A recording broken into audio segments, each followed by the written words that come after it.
لو عاوز تعرف إيه هي التنبيهات والملاحظ مع النظام الغذائي بعد عملية تكميم المعدة، تابعني في الفيديو ده. نشرب سوائل كتير مش أقل من 2 لتر يوميا، يعني حوالي 10 كوبايات.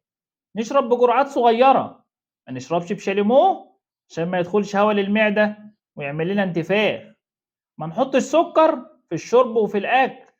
معظم الحالات بتحس إن المية مرة وتقيلة، وعشان كده ممكن نحط معلقة عسل صغيرة للتر مية عشان يبقى طعمها مقبول.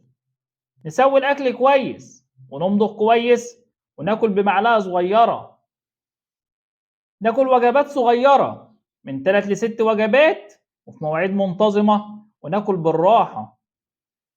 بعض الحالات لما بيحسوا بالشبع بيحسوا إن الأكل واقف على صدرهم، أو بزغطة أو غممان نفس وإحساس بالترجيع، ولو ده حصل نبطل أكل بسرعة.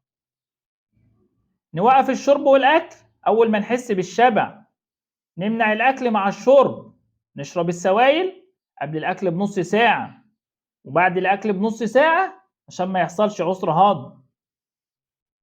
ممنوع نقف مرة واحدة أول لما نصحى من النوم، لكن الأفضل تقعد لحظات عشان ما يحصلش دوخة. ممنوع الحمل لمدة 6 شهور، والأفضل لمدة سنة بعد العملية. ناخد الفيتامينات لمدة 6 شهور، وعلاج المعدة لمدة 3 شهور بعد العملية. نمنع الأكل المقلي والدسم والمسبك. ممنوع الرز والمكرونة والعيش قبل مرور شهرين من العملية. نركز على البروتينات ونقلل النشويات ونمنع الدهون.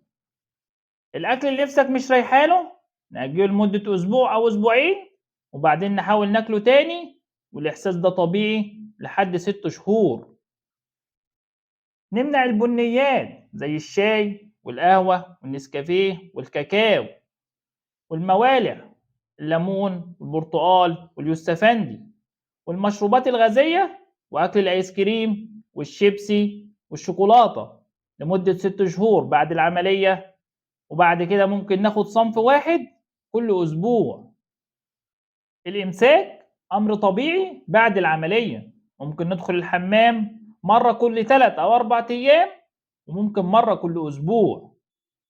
وزن الجسم بيكون بعد أسبوعين وإحنا بنفك الغرز، وبعد شهرين، وبعد كده مرة كل شهر.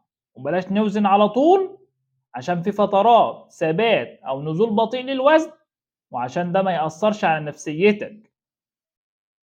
نمشي ربع ساعة لنص ساعة يوميا، وممكن نمارس الرياضة ونروح الجيم بعد شهر من العملية، وبلاش الرياضة العنيفة. لو عاوز تعرف ايه هي الأعراض اللي ممكن تحصل بعد عملية تكميم المعدة وتكون طبيعية، تابعني في الفيديو اللي جاي. استنوني.